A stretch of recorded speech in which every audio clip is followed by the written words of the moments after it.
If you're new to Amazon and need help creating an account, you've come to the right place. In this video, I'll guide you through the simple steps to sign up for an Amazon account. So let's get started. First, open your web browser and go to www.amazon.com.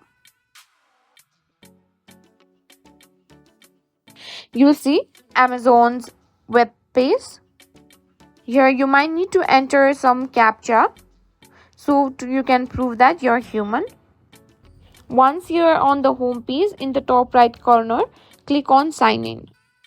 You'll be taken to the welcome page. As you can see here, we are here to make a new account, so click on create account. You'll be taken to account creation page.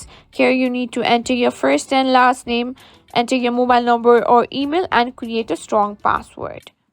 After filling in your details, click on continue, and Amazon will then send a verification email to the address you provided. Go to your email inbox and look for an email from Amazon with the subject line Amazon account verification. Open the email and click on the verification link provided. This step confirms that the email address you provided is valid.